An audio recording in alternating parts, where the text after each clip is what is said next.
진실을 말해주지 못하고 그냥 조금 거짓된 말을 하는 경우들이 있습니다. 예를 들면 이제 자기 남편이 이제 정년 퇴직을 한 게 아니라 중간에 이제 퇴사를 하게 된 거예요. 명예퇴직을 하게 되었어요. 그래서 남편은 뭐 합니까? 이렇게 물어보면 치킨집을 퇴직금으로 차리게 됩니다. 이렇게 하면 옆에서 이제 어떤 생각이 듭니까? 저 같아도 치킨집 하면은 힘들 텐데 그런 생각이 이제 들 거예요. 우리나라 사람들이 매주 치킨을 3마리씩 시켜 먹지 않는 이상 여러분 치킨집 하면 여러분 잘 될 것 같습니까? 잘 모르세요? 엄청 경쟁자들이 많잖아요. 치킨집이 많잖아요. 근데 또 치킨집을 차리면 이제 서로 이제 망하는 쪽으로 가게 되는 겁니다. 그래서 그 사람에게 아이고 너희 남편 좀 있으면 망한다 이렇게 말해야 돼요? 아니면 그래 잘 될 거야 앞으로 장사 잘 될 거야 손님 많이 올 거야 이렇게 말해야 됩니까? 잘 될 거야 이렇게 말해야 되잖아요. 이게 사회생활입니다. 그래서 만약에 어떤 의사가 솔직하게 3개월 뒤에 당신 죽습니다. 또 치킨집 좀 있으면 망합니다. 진실만은 나는 말할 거야 라고 자기가 내키는 대로 자기가 정말 알고 있는 지식 그대로 말을 하는 사람은 여러분 솔직한 사람이라고 할 수 없겠죠. 좀 우둔한 사람, 사회생활을 못하는 사람, 좀 관계에 있어서 뭔가 장애가 있는 사람이라고 할 수 있습니다. 오늘 다룰 주제는 바로 적당히 좀 위로를 해주되 사실이 아니더라도 적당히 위로해주는 일하고 연관이 되어 있습니다. 그래서 이번 주제와 연관된 그 글이 있어서 제가 인용을 하고 한번 소개를 하겠습니다. 여러분 좀 들어주세요. 경건한 부모는 자녀가 어린 나이에 죽을 때 내 자녀는 어디로 가나요? 라고 묻습니다. 경건한 부모는 사탄의 공격을 받고 괴로운 질문으로 가득 찹니다. 따라서 그 부모는 위로를 받아야 합니다. 그런데 이때 어릴 때 죽은 아이는 모두 천국에 간다고 믿는 이가 당신의 자녀는 분명 천국에 있어요 라고 말한다고 할지라도 경건한 부모는 이런 답에 만족할 수가 없습니다. 죄와 죄책 그리고 구원의 문제에 신경을 쓰는 부모에게 그런 말이 무슨 위로가 되겠습니까? 그런 위로에 경건한 부모는 전혀 위로받지 못합니다. 경건한 부모는 성경에서 답을 듣기 원하며 주님께서 직접 말씀하신 답을 듣기만을 원합니다. 이 글의 내용이 오늘 제가 여러분과 함께 나눌 주제와 같은 내용이라고 할 수 있습니다. 도르트 신조 17조에 보면 의도치 않게 거짓으로 다른 사람을 위로해 주는 것과 관련이 있다고 말씀을 드렸습니다. 방금 제가 인용한 내용은 아이가 태어난 지 얼마 되지 않아서 그 아이가 이제 죽은 가정이 있다고 할 때에 경건한 부모의 마음에 관한 이야기입니다. 그래서 어떤 사람은 이 부모에게 위로를 주기 위해서 이렇게 이야기합니다. 자기도 잘 모르면서 아이는 좋은 데 갔을 거예요. 너무 슬퍼하지 마세요. 이 아이는 천국에 갔을 겁니다. 그래서 이 위로해주는 사람은 자기 스스로는 그렇게 믿고 있어서 이야기하는 수도 있기도 하고요. 또 잘 몰라도 이 사람 그래도 낙심하면 안 되니까 아이는 천국에 갔을 거예요. 이렇게 말하는 사람 두 종류라고 할 수 있겠습니다. 그래서 부모를 위로하기 위해서 그러했지만 다른 한편으로는 자기 신념을 따라 말하기도 하고 또 신념이 없이도 그렇게 말하기도 하는 겁니다. 어쨌든 위로를 위해서 걱정하지 마. 아이는 분명히 천국에 있을 거야. 이렇게 이야기를 합니다. 근데 제가 방금 읽었던 인용문에 보면 경건한 부모는 이런 대답에 만족할 수 없습니다. 이렇게 되어 있습니다. 왜 만족할 수 없을까요? 경건한 부모는? 아이는 좋은 데 갔을 거야. 아이는 천국에 갔을 거야.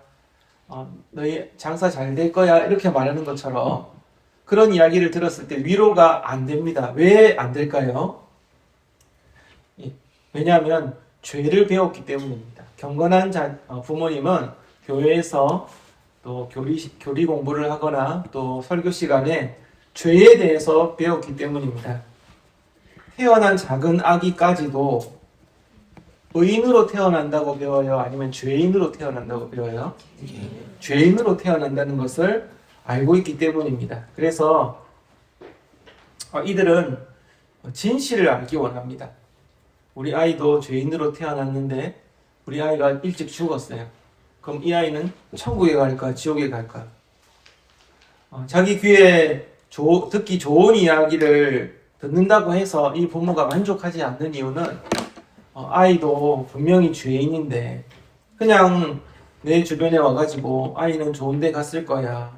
그냥 입에 발린 말 그런 것을 전혀 위로가 되지가 못합니다. 그래서 인용한 부분 그 마지막에는 이렇게 마무리를 하는데요. 경건한 부모는 성경에서 답을 듣기를 원하며 주님께서 직접 말씀하신 답을 듣기만 원합니다. 그 답이 우리 도르트 신조 만든 우리 선배들이 17조에 다 적어놨습니다. 그래서 성경적인 위안을 주기 위해서 이 17조를 만든 겁니다. 경건한 사람들은 이렇게 무책임한 위로를 받지 못합니다. 대신에 하나님의 말씀, 하나님께서 직접 하신 말씀만 통해서 위로를 받게 됩니다. 참된 위로를 우리에게 주기 위해서 도르트 신조 17조가 만들어졌고요. 그리고 왜 17조에서는 별로 유쾌하지도 않는 이런 이야기를 다룰까? 아이가 일찍 죽는 것은 불행한 일이잖아요. 그렇게 생각할 수 있지만 15조하고 여기 뒤에 도르트 신조 있더라고요. 15조하고 16조에 보면 유기라고 하는 주제를 다룹니다. 유기. 이게 하나님께서 어떤 사람은 데려가지만 어떤 사람은 놔두고 이제 내버려 둔다고 하잖아요. 그죠? 사울왕 같은 사람은 내버려 둔 사람이라 할 수 있겠죠. 그죠? 사울왕이나 또 가룟 유다나 그런 사람들 있잖아요.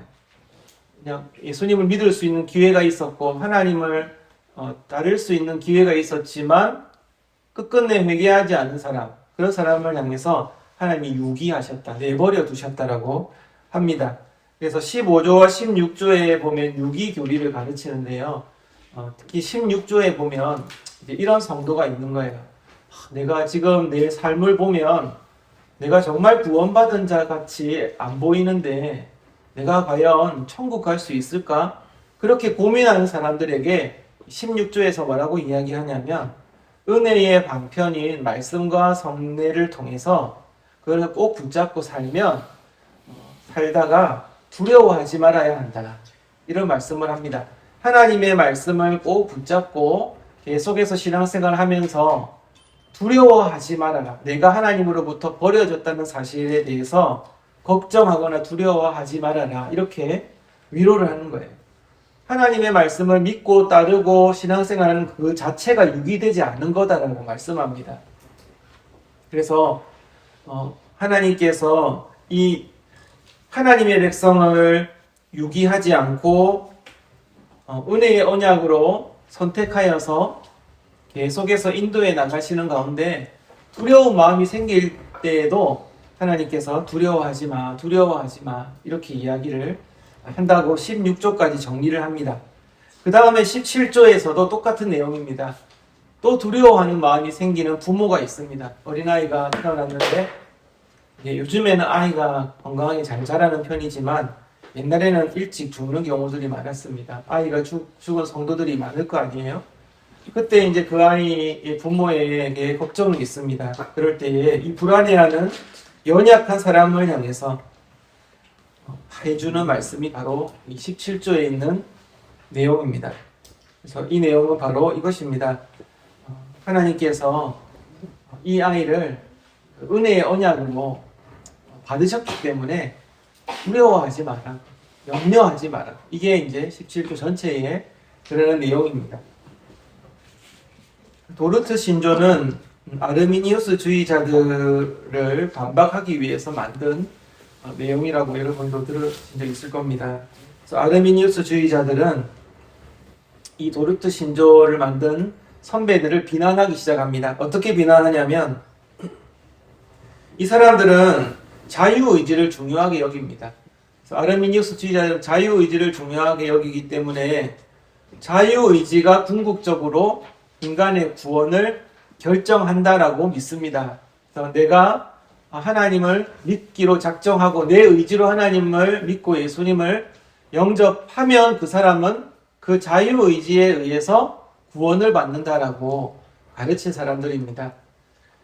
그런데 이 도르트 신조를 만든 선배들이 이렇게 걱정하지 마세요, 뭐 이런 식으로 두려워하지 마세요 하는 내용들이나 그런 내용에 대해서 일단은 비난을 합니다. 또 한 가지는 개혁주의자들이 하나님의 주권을 가르치면서 어떤 사람은 유기하고 어떤 사람은 받아주시고 하는 거에 대해서 또 비난을 하기 시작합니다.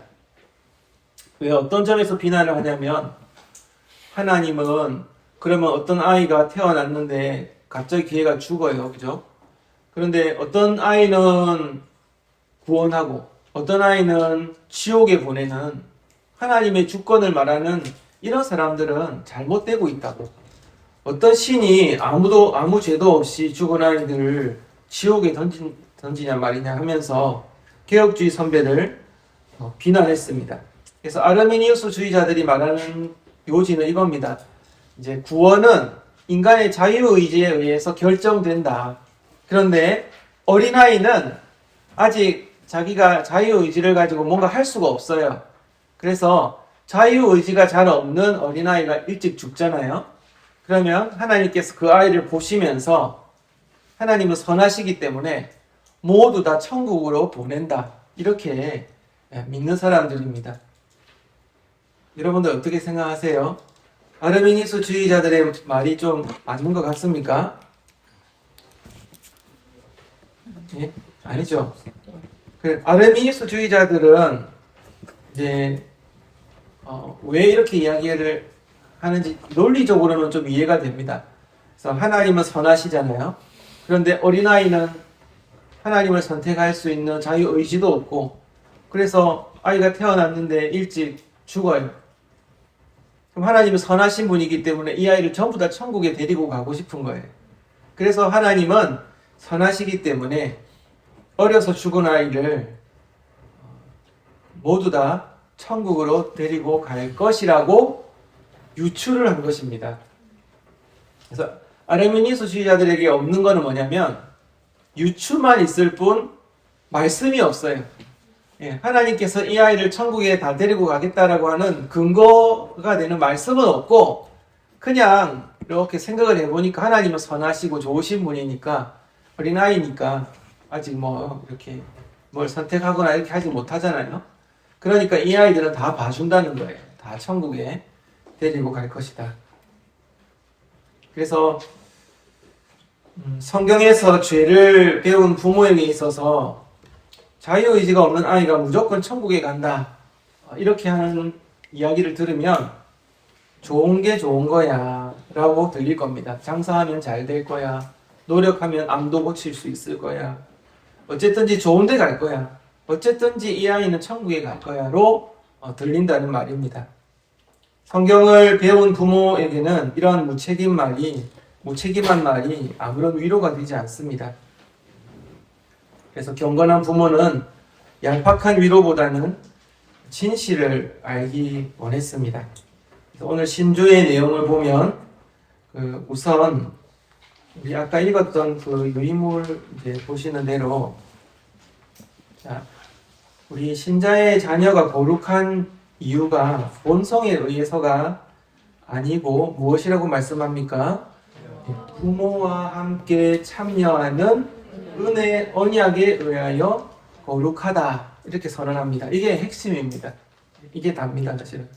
그래서 신자의 자녀가 거룩하다라고 하나님 인정하시는 이유는 부모와 함께 참여하는 은혜 언약 때문입니다. 그래서 하나님께서 유아기에 이 생에서 데려가는 그 자녀의 선택과 구원에 관하여 부모는 의심하지 말아야 한다. 부모는 의심하지 말아야 한다. 하나님께서 나 같은 자도 은혜의 언약으로 부르시고 구원해 주셨는 것이 되게 신비롭지만 우리가 의심하지 않잖아요. 하나님의 은혜로 나 같은 죄인도 구원해 주셨구나. 우리가 받아들이고 믿고 감사합니다 하는 것처럼 이해될 수 없고 좀 신비로운 일이지만 우리가 받는 것처럼 아이가 한 번도 하나님을 부른 적도 없는 아이가 내 자녀로 태어나서 혹시나 아파서 일찍 세상을 떠나더라도 하나님께서는 부모와 함께 참여하는 그 은혜 언약에 아이도 포함시킨 거예요. 우리 자녀도 다 포함해서 이렇게 포함시켜서 그 은혜 언약을 맺었기 때문에 그 아이가 천국에 갔다라고 우리는 확신하고 또 하나님이 유기하지 않았다라고 우리는 믿는 겁니다. 의심하지 않는 겁니다. 그래서 자녀들이 거룩하다는 것을 우리가 어떻게 알 수 있을까요? 그냥 우리가 논리적으로 생각하거나 이성적인 판단으로 내린 것이 아니라 하나님의 말씀에 따라서 내린 판단입니다. 아르미니우스주의자들은 논리에 의해서 결론을 냅니다. 어떤 결론이냐면 자유의지가 중요하다. 그래서 태어난 아이는 자유의지를 발휘할 수 없고 그렇다면 선하신 하나님이 이 자유의지를 발휘할 수 없는 아이를 지옥에 보내실 리가 없으니까 이 아이는 반드시 전부 다 천국에 갔을 것이라고 유추했는데요. 말씀은 없다고 했습니다. 하지만 우리 선배들은 하나님의 말씀을 근거로 냅니다. 여러 가지 말씀이 있지만 그 중에 창세기 17장 말씀을 한번 보겠습니다. 창세기 우리 17장 말씀이 로트 신조 17조의 근거 구절이 되거든요. 17장 11절부터 13절 말씀입니다.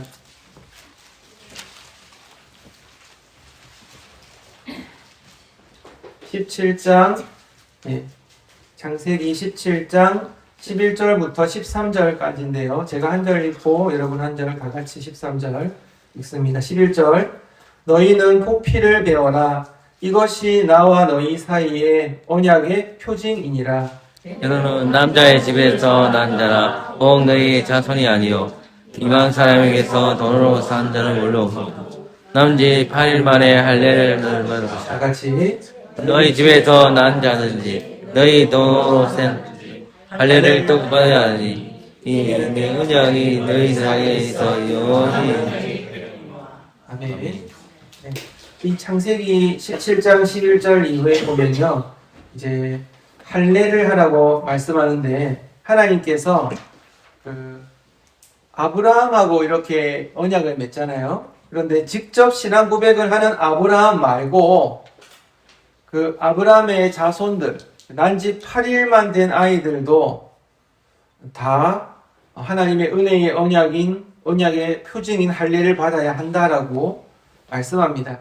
그리고 이것을 행하지 않는 자는 언약을 배반한 것이다. 이렇게 간주하고 있습니다.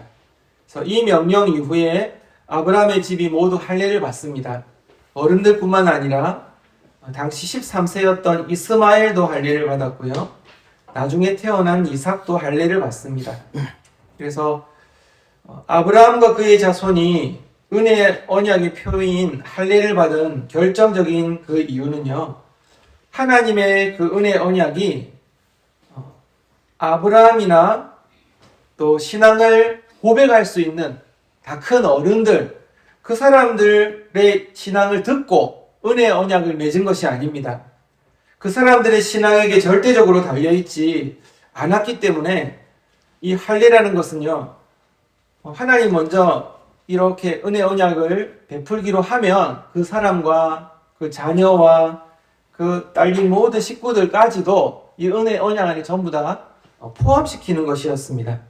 그래서 하나님의 언약은 우리에게 물론 반응을 요구합니다. 우리가 세례 베풀 때에도요, 믿음의 고백도 없이 세례를 베풀지는 않잖아요. 그래서 그렇지만 이 믿음의 반응이라는 것이 은혜 언약의 어떤 반응이죠. 반응이지 꼭 그 충분 조건 정도는 되지만 필요 조건이 될 수가 없다는 겁니다. 우리는 어릴 때부터 이런 교육을 받아왔습니다. 원인이 있으면 결과가 있다. 이렇게 배웠습니다. 시간적으로 보면 원인이 먼저고 결과는 뒤에 옵니다. 그죠? 이런 사고를 계속 하고 있기 때문에 내가 잘 믿었기 때문에 내가 하나님의 은혜로 세례받았다. 내가 잘 믿었기 때문에 파서교회의 회원이 되었다. 내가 잘 믿었기 때문에 이 믿음이 먼저니까 하나님께서 나에게 은혜를 베풀어 주셨다. 구원해 주셨다. 그렇게 쉽게 이해를 할 수가 있습니다. 하지만 하나님은 우리와 좀 다릅니다. 우리는 시간이 먼저 믿음이고 그 다음에 구원이고 이렇게 생각하는데 하나님은 먼저 구원입니다. 먼저 우리를 은혜로 부르시고 하나님의 그 은혜 언약 때문에 그에 대한 반응으로 우리가 믿음이 생긴 겁니다. 그 표시가 바로 할례이고 그 표시가 바로 세례입니다. 그래서 우리는 오히려 이 은혜 언약이 우리의 믿음의 반응을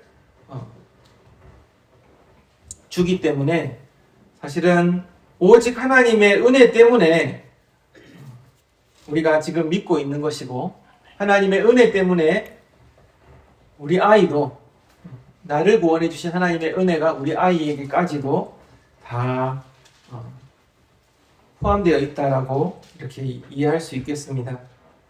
물론 우리는 열심히 믿는 것도 필요합니다. 바른 믿음도 중요합니다. 하지만 이러한 믿음조차도 하나님께서 주시는 선물이라는 것을 잊어버리는 순간 우리는 믿음으로 인한 그 행위 자체에 집착하게 됩니다. 행위에 자꾸만 빠지게 되고 행위주의로 넘어가기 쉽습니다. 하지만 우리는 하나님의 은혜를 믿습니다. 하나님의 은혜 언약을 믿습니다.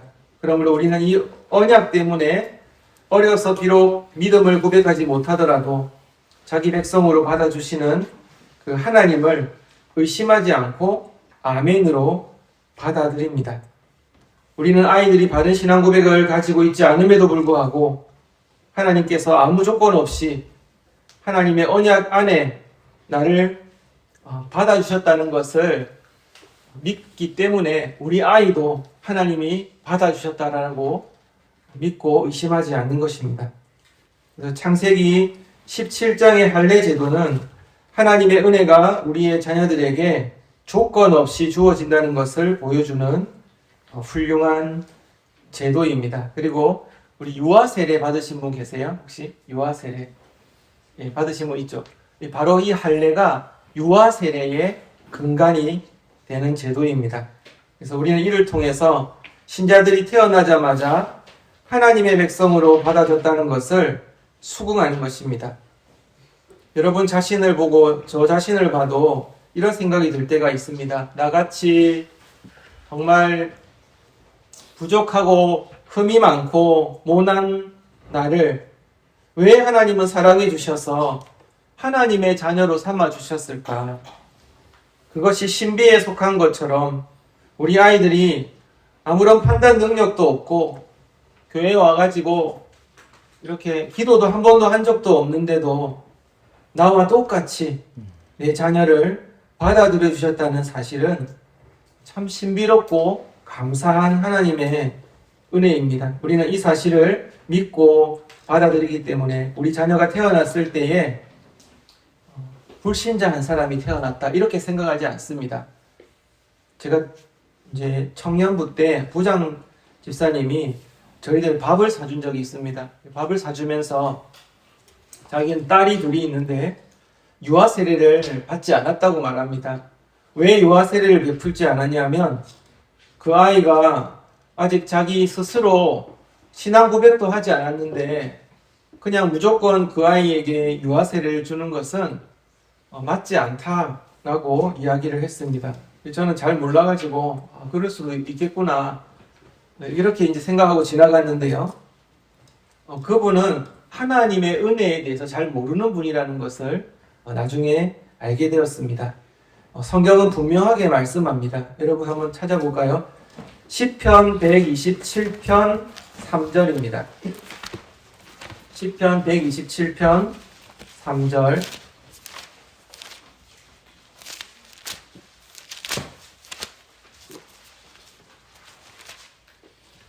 다 같이 읽어보겠습니다. 시작. 자식은 여호와의 주신 기업이요 태아 열매는 그의 상검이로다. 아멘. 자식들은 여호와께서 주신 기업이에요. 기업. 자식들은 불신자가 아닙니다. 내 자식 태어났는데 불신자 태어났다. 아직 유아 세례도 못 주겠지. 나중에 커서 자기가 신앙 고백하면 학습받고 세례 받아가지고 세례 받게 해야지. 이게 아니라 태의 열매는 그의 상급이고 자식들은 여호와께서 나에게 주신 기업이다. 태어날 때부터 하나님께서 그런 신자가 될지 불신자가 될지 모르는 그런 중간으로 태어나게 하신 게 아니라 분명하게 성경은 말씀합니다. 여호와의 기업이다. 그분의 상급이다. 그래서 이 성경의 가르침을 그대로 받기 때문에 경건한 부모라면 설령 아이가 어려서 죽는다 할지라도 자녀의 선택과 구원에 대해서 의심하지 말아야 합니다. 하나님께서 받아주셨기 때문입니다. 한 구절만 더 보고 정리하겠습니다. 조금 더 뒤로 가면 이제 출애굽 이후의 내용이 나오는데요. 신명기 29장 우리가 읽었던 9절에서 13절 내용에서도 하나님의 그 자녀에 대한 언약을 볼 수 있습니다. 신명기 29장 9절에서 13절 말씀, 우리 성경책 조금 달라가지고 누가 파석위에 성도님이 한 분이 읽어주시면 감사하겠습니다. 29장 9절에서 13절. 그런즉 너희는 이 언약의 말씀을 지켜 행하라. 그리하면 너희 하는 모든 일이 형통하리라. 오늘날 너희 곧 너희 조상과 너희 지파와 너희 장로들과 너희 유사와 이스라엘 모든 남자와 너희 유아들과 너희 아내와 및 내 진중에 있는 객과 물은 너희를 위하여 나무를 패는 자로부터 물 빚는 자까지 다 너희 하나님 여호와의 앞에 선 것은 너희 하나님 여호와의 언약에 찬양하며 또 너희 하나님 여호와께서 오늘날 내게 향하여 하시는 맹세에 참여하여 여호와께서 이왕에 내게 말씀하신 대로 또 내 열조 아브라함과 이삭과 야곱에게 맹세하신 대로 오늘날 너를 세워 자기 백성을 삼으시고 자기는 친히 내 하나님이 되시려 함이니라. 네. 예, 우리 11절에 보면 너희의 유아들과 여기에 한번 밑줄 치시면 됩니다. 이 핵심입니다. 너희의 유아들과 진중에 이렇게 하는 객과 유아들까지도 이렇게 참여시키는 내용입니다. 이 내용은 언제 했냐면 모세가 가나안 땅을 들어가기 전에 요단강을 이제 건너기 전이죠. 요단강 저편에 있는 모압 평지에서 이스라엘 백성들이 이제 그 가나안 땅에 사실은 못 들어갔잖아요. 1세대는 못 들어갔는데 가나안 땅 앞에 두고 1세대가 하나님을 거역해서 광야에서 심판을 받습니다. 그래서 2세대들에게 가나안을 향해서 가려는 그 시점에 모세가 다시 이스라엘 백성들을 다 불러가지고 하나님을 상기시키면서 이 은혜 언약 안에 참여시키고자 합니다. 이때 모세가 언약의 대상자로 이야기하는 그 사람들 가운데 11절에 너희의 유아들과 너희의 유아들도 하나님의 은혜 언약의 대상 안에 있다라고 말씀합니다. 자, 이 아이들을 한번 생각해 보세요. 유아들, 태어난 지 얼마 안 된 유아들이 광야 1세대들이 하나님 말씀 거역해서 가나안 땅에 못 들어갔으니까 나도 하나님 말씀 거역하면 안 되겠다 이런 생각 할 수 있을까요? 그 모세의 말을 이해를 못 합니다. 그리고 이 세대들로서 너희들은 이렇게 해야 된다라고 지켜야 될 말씀을 들어도 무슨 말인지 모릅니다. 무슨 말인지도 모르고요. 그 유아들이 엄마 품에서 이제 이 말씀을 들었을 겁니다. 그 유아들 중에는 이제 자는 애도 있을 것이고, 그죠? 자는 애도 있고, 또 사탕 빨고 있거나 손가락 빨고 있는 애도 있을 거고, 또 좀 큰 애들은 장난감 갖고 노는 애들도 있을 거고, 모세의 설교를 듣는 아이들 중에 이제 한 3, 4살 되면 답답하잖아요. 그냥 막 돌아다닐 애들도 있을 거고, 엄마는 그 아이들 잡아다리로 막 돌아다니고, 막 그런 일들도 흔하게 나타났을 거라고 생각합니다. 그런데 하나님 말씀을 잘 보시면 이러한 유아들, 아이들조차 모든 언약의 대상자로 삼았다고 말씀합니다. 그리고 이 말씀 다음에 이스라엘이 요단강을 건너고 가나안 땅에 들어가고 길갈이라는 지역에서 할례를 행합니다. 어린아이들까지 다 포함해서 할례를 다 행합니다. 하나님의 은혜 언약에 다 속한 사람이야 라고 표시를 다 내는 거예요. 그래서 그 표시를 볼 때마다 나는 하나님의 자녀야. 나는 하나님이 나를 구원하셨어. 이거를 계속 생각나도록 아이들까지도 은혜 언약을 이해하도록 그렇게 했습니다. 아이들은 은혜가 무엇인지, 하나님이 나를 구원하시는 것이 무엇인지 다 이해하지 못했지만 하나님께서 우리를 받으시는 일은 우리의 자유의지나 우리의 투철한 믿음이 아니라 그분의 은혜로 되는 일이기 때문에 어린아이들도 하나님의 은혜 언약 안에 들어오게 됩니다. 그래서 성인 세례에만 치중하고 유아 세례를 부인하는 이들은 자신들이 그 받은 하나님의 은혜가 자신의 신앙 고백 때문에 주어진 것으로 오해를 하는 거예요. 제가 아까 예를 들었던 그 집사님 이야기처럼 그렇게 됩니다. 내가 자유의지를 가지고 잘 믿었기 때문에 하나님께서 나를 구원해 주시고 세례까지도 내가 받게 된 거지. 그렇게 돼버리면 믿음이 선물이라는 사실을 잘 이해할 수 없습니다. 우리는 사실은 예수님을 믿고 있지만 사실은 예수님을 믿어지게끔 성령 하나님께서 우리에게 이 믿음이라는 선물을 주셨기 때문에 믿는 겁니다. 그래서 우리 믿음 자랑할 필요도 없고요. 믿음 좋다고 어깨 힘줄 필요도 없는 거예요. 엄청난 부끄러운 일입니다. 그렇죠? 그렇게 자기를 드러내고 행위를 드러내는 모습들은 하나님의 은혜에 대해서 이해도가 낮은 사람이다. 이렇게 생각할 수 있습니다. 바울 사도는 행위로 우리가 하나님께 무언가를 갚아드릴 수 없음을 여러 곳에서 강조했습니다. 그리고 참 이것을 우리 아이들보다 더 잘 드러낼 수 있는 아이들 그곳은 없을 것입니다. 글쎄요, 아이들은 말씀도 이해 못하고 우리 파서교회 아이들은 이해 잘 하시는 것 같아요. 잘 듣는 것 같아요. 목사님 말씀 잘 듣는 것 같은데 더 어린 아이들, 진짜 철없는 아이들 있잖아요. 이해를 잘 못하고 무슨 말인지 모르고 맨날 자고 놀고 하는 아이들도 그 아이가 무슨 좋은 장점이 있고 무슨 좋은 행위가 있겠습니까? 그런데도 그 아이들도 하나님께서 선택하여 주시고 구원해 주셨다는 사실을 볼 때에 참 나 같은 죄인을 이렇게 구원해 주신 하나님께 참 감사할 수밖에 없죠. 그죠? 나도 이 어린아이와 같이 정말 하나님 믿음을 안 주셨다면, 믿음이라는 선물이 없었더라면 내가 이 시간에 지금 다른 곳에서 다른 짓을 하고 있었을 텐데, 어린아이 같은 나에게 이 믿음을 주신 것이 참 하나님의 은혜입니다. 이렇게 고백할 수 있습니다. 그래서 우리가 가지고 있는 믿음의 반응은 어떤 사람은 엄청 열정적인 믿음의 반응을 가질 수도 있고요. 어떤 사람은 조금 소극적인 믿음의 반응을 가질 수도 있지만 그것이 우리 믿음의 존재 이유는 아니다라는 것을 잊지 말아야 합니다. 우리가 믿음이 갖게 된 것은 오직 하나님이 선물로 은혜 언약을 맺어주셨기 때문에 우리가 그에 대해서 반응만 한 것이지 그것이 이유가 될 수는 없습니다. 그래서 오늘 첫째 교리의 이 제17조는 어린아이들이 많이 죽었던 그런 과거의 우울한 시기를 반영하고 있습니다.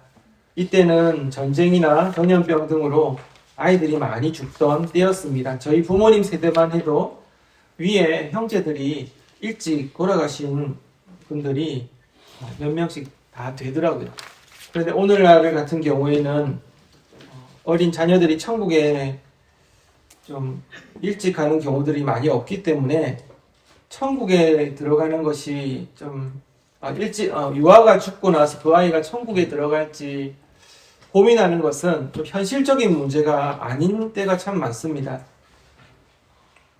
오늘날 많은 교회들이 언약의 입장에서 이 개혁신앙을 따라서 생각하기보다는 합리적인 이성을 따라서, 침례교에서 그렇게 합리적인 이성을 따라서 말을 하지 않습니까? 침례교에서 하는 것처럼 입으로 신앙 고백을 하지 않은 아이는 중립으로 딱 둡니다.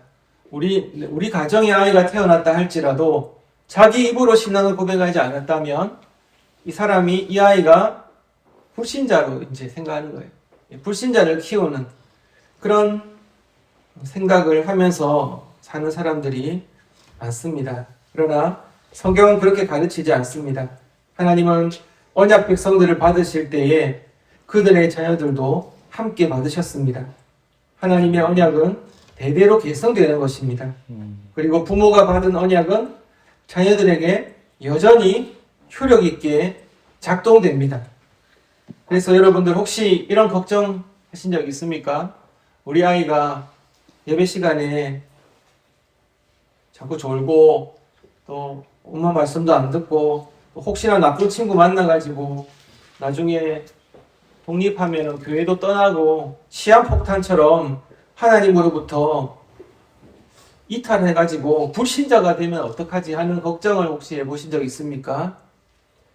도르트 신조 17조에서는 그렇게 걱정하는 부모들에게 이렇게 이야기합니다. 걱정하지 말라라고. 걱정하지 말라. 하나님의 언약은 부모로부터 계승되어서 그 자녀들에게까지도 미치는 것이기 때문에 이 아이가 나중에 탈선할까 걱정하지 말아라 라고 말씀합니다. 우리 자녀들이 어려서 죽더라도 하나님의 품 안에서 천국으로 불려가듯이 우리가 언약에 신실하다면 우리가 기르는 이 아이들이 언제나 주님의 울타리 밖으로 뛰쳐나가지 않을 것이다. 이런 믿음을 가지고 우리는 자녀들을 양육해야 하겠습니다. 아멘. 그리고 아이들이 하나님을 굳세게 붙들고 매일 그렇게 살도록 또 열심히 가르치고 신앙교육도 열심히 해야 되는 것이 부모의 의무입니다. 오늘 이 유기라고 하는 교리를 중심으로 유아가 일찍 세상을 떠난 부모들에게 하나님께서 하시는 말씀은 안심해도 된다입니다. 성경이 그렇게 말씀하고 있고 성경이 하나님께서 자녀들을 은혜 언약으로 받아주셨다는 것에 대해서 의심하지 않고 하나님의 언약의 말씀 안에서 자녀들을 잘 양육하고 최선을 다하여서 이 아이들을 잘 교육하는 것이 우리들이 해야 할 일입니다. 자녀들은 내가 아니라 주님께서 돌보신다라는 믿음을 가지고 살아가시는 저 여러분 다 되시기를 바랍니다. 아멘. 네.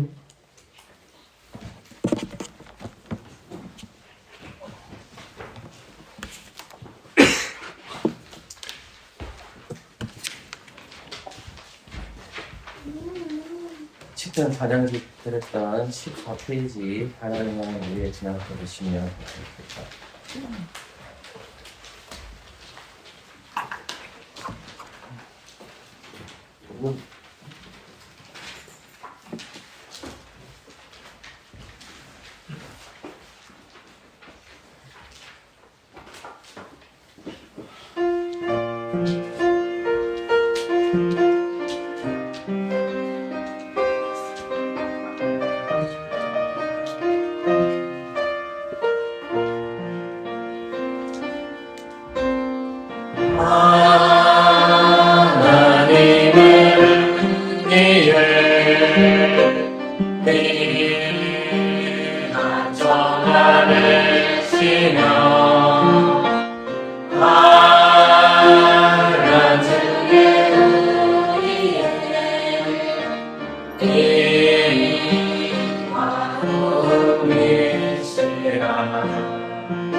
우리 한번 더 합시다. 하나님은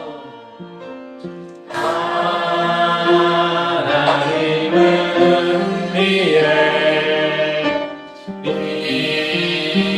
앞서가 되시며 환난 중에 우리의 힘과 도움이시라.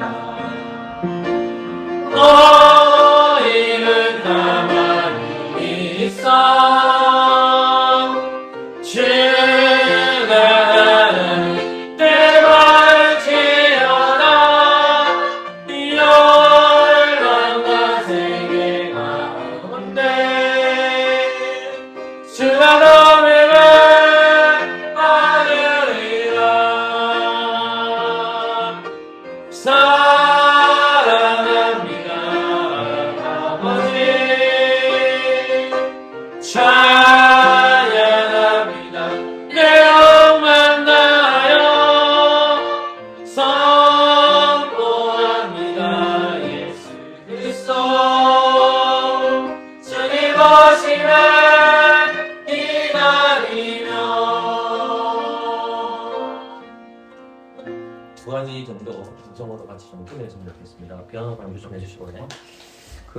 첫 번째 기도 제목은 오늘 목사님께서 말씀하신 게 있지만 유아들이 구원받았느냐 구원받지 않았느냐에 대한 질문이 지금 이 시대를 살아가는 우리에게는 이런 것처럼 들릴 거예요. 근데 이 도로토 신도를 고백할 그 당시에는 이 고백 문서가 나올 수밖에 없거든요. 왜냐하면 그들은 많은 어린아이들이 죽습니다. 우리 어린아이들이 잘 안 죽어요. 한국의 기준에 있을 때는 잘 안 죽거든요. 그러니까 이 아이가 구원받았느냐 구원받지 않았느냐에 대해서 의문을 던지는 겁니다. 그에 대해서 성경을 보고 찾았던 것이 이 도로토 신도에서 답을 내고 있고, 이 신앙 고백서 그대로 웨스트민 신앙 고백서도 같이 고백하고 있습니다. 우리에게 하나님 주신 어린아이가 있고 또 태어난 아기들이 있을 겁니다. 그래서 부모의 언약 아래에서 은혜 아래에서 그 아이들도 하나님의 영원한 적정 아래에 있습니다. 그래서 우리 아이들을 기대해 주시고, 우리 아이들이 부모의 신앙을 잘 개성하고 교회의 신앙을 잘 개성해서 믿음을 잘 유지할 수 있도록 기대해 주시고요. 또 우리 반석교회에 기도해 줄 때는 목사님이 열심히 가르침이 되면 또 다른 교회 가게 되고 이런 사람들이 바꿔 떨어집니다. 한 번, 두 번 되면 그때는 낭만도 되고 낙담도 됩니다. 하나님의 구속 역사는 몰라요. 근데 사람들은 숫자를 봅니다. 그 교회의 규모를 봅니다. 근데 우리는 그렇게 봐서는 안 됩니다. 하나님께서 일면을 맺기하기 때문에 반석교회를 위해서 기도해 주십시오. 반석교회가 하나님 보시기에 아름다운 교회로 자라나게 해주시고, 우리 목사님, 우리 사모님 약해지지 않도록 기도해 주시고, 믿음의 자녀들이 잘 자랄 수 있도록 기도해 주시고, 그 교회에 또 예수 믿는 동력자들이 찾아와서 그 교회가 하나님 보시기에 아름다운 교회로 자라날 수 있도록. 그리고 저희들도 시골 교회에서 목회하기 때문에 때로 힘든 어려움이 있습니다. 근데 그럼에도 불구하고 이 교회가 하나님 보시기에 아름다운 교회로 자라고 낭망하고 좌절하지 아니하고 하나님 주신 진리의 말씀의 검으로 살아가는 교회 되게 해주세요라고 이제 스폰서를 한번 기도하고 제가 기도함으로 예배를 마치도록 하겠습니다. 기도하겠습니다. 하나님 감사합니다. 아버지 하나님, 저희들 연약하고 부족한 점이 참으로도 많습니다. 하나님께서 우리에게 주신 우리 아들을 위해서 기도합니다. 아버지 하나님, 우리 주하님, 우리 예설이, 아버지 하나님, 우리 아셀이 조국이 보내주셔서 감사합니다. 우리 주연학교 학생들을 위해서 기도합니다. 우리에게 힘 보내주시고, 우리 선생님 보내주시고, 우리 하늘수 보내주시고, 우리 언주 보내주신 거 하나님 감사합니다. 이 아이들이 주일하고 학생으로도 믿음의 자녀로 자라나게 해주시고, 신실한 자녀가 되게 해주셔서 부모의 신앙을 잘 계승하고 더 나아가서 교회와 함께 신앙생활을 할 수 있도록 은혜 내려 주시옵소서. 많은 젊은이들이 아버지 하나님 자기 꿈과 비전을 위해서 많이 떠납니다. 그러나 주님의 몸된 교회를 위해서 하나님의 뜻 가운데 주님께서 이 교회를 세워주셨사오니 우리 아이들의 믿음의 자녀를 잘 자라게 해주시고 자그러나 우리는 치우치지 아니하고 하나님의 언약의 말씀을 잘 붙들고 살아갈 수 있는 신실한 아버지 우리 아이들 되게 인도하여 주옵소서. 반석교회를 주시고 아버지 하나님 시간에 반석교회를 주셨사오니 하나님의 뜻 가운데 주님의 역사하신 가운데 이 교회가 하나님 보시기 아름다운 믿음의 교회 되기를 원합니다. 아버지 하나님 오늘 말씀을 들은 것처럼 우리가 동일한 이사야 시대의 이스라엘 백성들이 고백하는 그 동일한 신앙 고백을 하나님은 살아계시고 하나님은 역사하시고 하나님은 능히 우리를 구원하실 것을 믿으며 그 하나님 앞에 뿌림을 조아리고 기도하는 저희들 될 수 있도록 은혜 내려 주시옵소서. 그러나 하나님 우리는 하나님께서 우리의 군대이심을 믿습니다. 우리가 군대가 아니라 하나님께서 이 교회를 지켜주시고 우리의 가정을 지키신다는 사실을 믿사오니 아버지 하나님 보시기 아름다운 교회로 자라나게 하여 주시옵소서.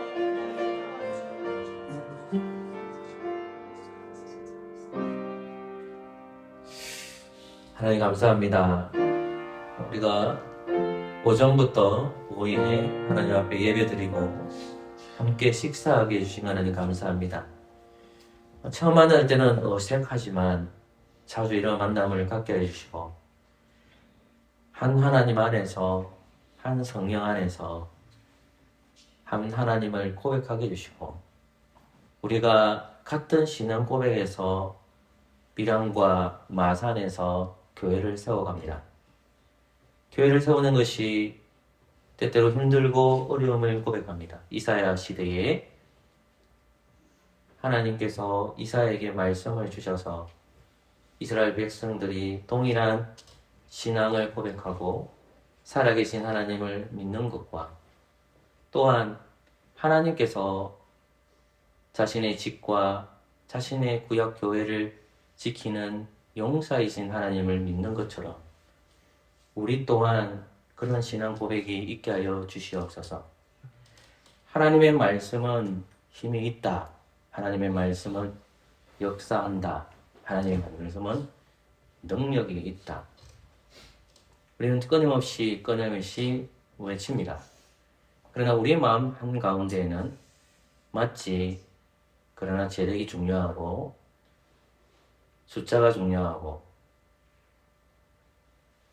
하나님 아버지 우리 속에 그런 마음들이 없게 하여 주시고 이 시대를 살아가는 저희들에게 때때로 힘들고 어려움이 다가올 때마다 우리 또한 하나님은 살아계시고 하나님은 역사하시고 말씀을 통해서 우리를 힘있게 하시고 우리를 능력 있게 하신다는 사실을 믿는 반석교회와 파석교회 되게 하여 주옵소서. 세상은 점점 악해져 갑니다. 젊은이들은 살기 위해서 도시로 들어가 버립니다. 그래서 교회는 점점점 나이 많은 사람으로 채워집니다. 주님 몸된 교회 하나님의 섭리 속에 있다면 그런 진노와 그러한 저주를 받아들여야 되지만 아버지 하나님 이 땅에 남아있는 젊은이들이 교회와 함께 꿈을 꾸게 하여 주옵소서. 반석교회와 파석교회에 있는 젊은이들이 자신의 꿈과 소명과 뜻을 때때로 포기할 점 있지만 주님의 몸된 교회와 함께 꿈과 비전을 갖게 해주셔서 하나님 보시기에 아름다운 교회로 자라나게 하여 주옵소서. 이제 우리는 각자의 교회로 떠납니다. 반석교회는 반석교회 나름대로 그리고 밀양 파석교회는 파석교회 나름대로 살아갑니다. 다시 그날 만날 때까지 우리의 신앙을 포기하지 않게 해주시고 우리 가운데 교회를 떠나지 않게 하여 주시옵소서. 이제 떠나는 발걸음을 지켜주시고 예수 그리스도의 이름으로 기도합니다. 아멘.